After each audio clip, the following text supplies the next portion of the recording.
If you like this video, please give it a thumbs up, comment, and subscribe to my YouTube channel, as well as follow me and subscribe to me on all my other social media platforms.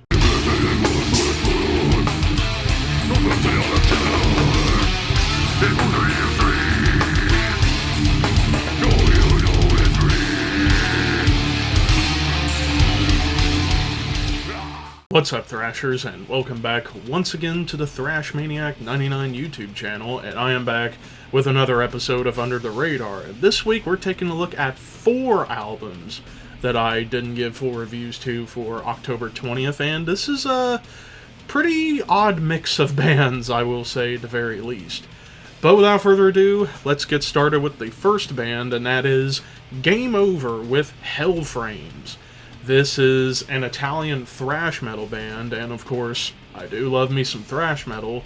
Obviously, through the channel name, you should know that by now. Right. But I digress with that. But, this is an odd album, I will say, at the very least. Like, it's not, like, super fast all the time, and whenever it does get really fast, it kind of gets into, like, more on the punky and speed metal side of thrash a little bit. Like, there's only a few tracks where they get into, like, traditional thrash metal stylings, but there's a lot of, like, different kinds of melodies. There's some classic metal melodies, even some somber melodies. Like, there were a couple of songs on this album that kind of gave off, like, a dark, sad feeling to them to some extent. Even one track on this album brings in some, like, Middle Eastern acoustic guitar inspirations. There's, of course, some great breakdowns, some solid D-beat sections, and it even slows down to, dare I say, Doom levels of slow. However, this album, like I said, it's odd, and it's just kind of uneven. Like, I feel like there wasn't enough aggression on this album for me personally, and it was focused a little bit too much on melody, whereas I feel like this album was more like 65% melody, 35% aggressive for a thrash album. So yeah, but there are elements of, like, Metallica, Megadeth, SPECTRIX, and even Mesro on here whenever it does come up. But for me, I'm going to give this 7.5 out of 10. I thought it was a decent album. It's just really uneven and needed a better balance. But now moving on to the next album, and that is Afterbirth with In But Not Of. So this is a band I had been needing to kind of dive into a little bit, because this is one of the most unique death metal bands out there. They're from New York, and they're described as progressive, brutal death metal, which I'm thinking, is that even possible? Well, then again, you could argue Suffocation might be prog brutal death, and the way their songs are structured where they don't go verse, chorus, bridge. But no, this is prog in the sense that there are actual prog moments on here. Like, the first half of this album is mostly brutal death metal, like lots of chugs, a lot of breakdowns, gurgly, guttural vocals, which I know some people don't like. I actually like them because, holy shit, it's just insane to hear how disgusting the human voice can be. But there's even one track where it gets a little bit Motorhead-ish with, like, D-beats and punky riffs. But then the second half of the album is really where it kind of gets a little wild with the prog elements, and dare I say black metal moments kind of pop up here and there on this album as well. Almost like if you were to take Suffocation, Cryptopsy, Atheist, and Cynic, mash it all up together, and this is what happened. Now, my biggest problems with this album is I felt the mix on this album was pretty uneven song to song. Like, there will be moments where in a song the bass just completely overpowers the guitars. Then there are times when I think the guitars might be a little too out front. So I feel like the mix on this was very uneven. And then also when it got into the proggy songs, the gurgles didn't quite fit.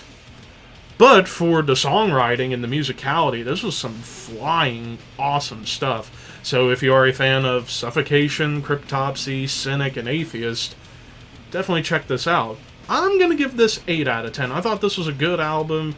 I just feel like the production could have been better, and maybe the vocalist didn't have to use the gurgles on a lot of the proggy parts. But that's just me. Now moving on to the next album, and that is Cirith Ungol with Dark Parade. So, it's crazy to think it's taken me this long to check out this classic heavy metal band. This is a California-based epic heavy / doom metal band. However, I will say, this is more closer to classic heavy metal. Like, there's not that many doomy songs on here. It's like occasionally it gets into like a doom march, but it's not really doom. Like, I'd say the epic heavy metal is more appropriate. Great classic heavy metal gallops, ripping solos, soaring melodies, lots of high energy going on here, and like I said, it occasionally slows down to some doom. There are some awesome, heavy, nasty riffs on here, and the production, I like the production being as gritty as it is because it gives it that, like, mid-80s feel. Like, it's very dirty, but it's clear in terms of the mix. Tasteful acoustic moments come up here and there. I would say maybe the one issue I had on this album is that some songs, some of the transitions are very jagged and rough and just don't feel smooth.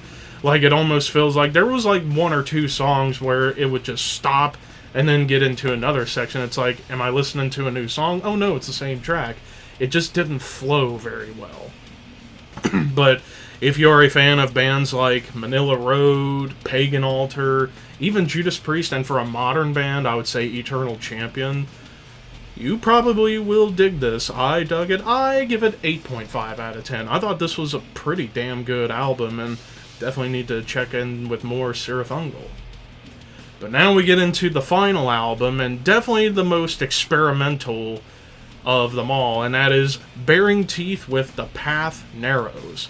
So this is a Texas-based progressive / technical death metal band. Now, I got into wanting to check this out when I looked at their metal archive, saw that they were compared to bands like Gorguts and Ulcerate and Mithras and Artificial Brain something, and we're going to get some dissonance galore on here, and we certainly do, but it's not all about dissonance. Like, there are some legit sinister melodies that come up on here.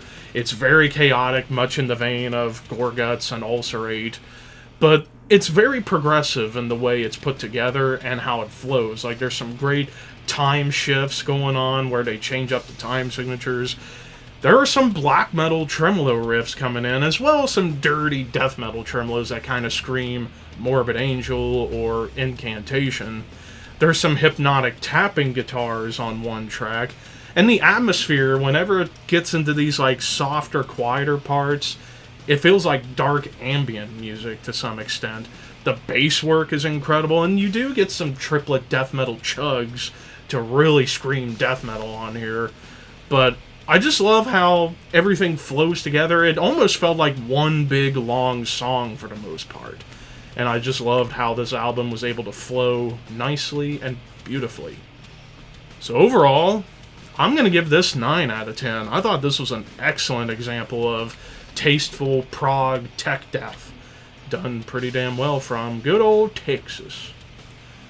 But of course, these are all just my opinions. What did you guys think? Of course, albums will be in the description for you to check out, but until next time, keep your horns high and your dreams wet.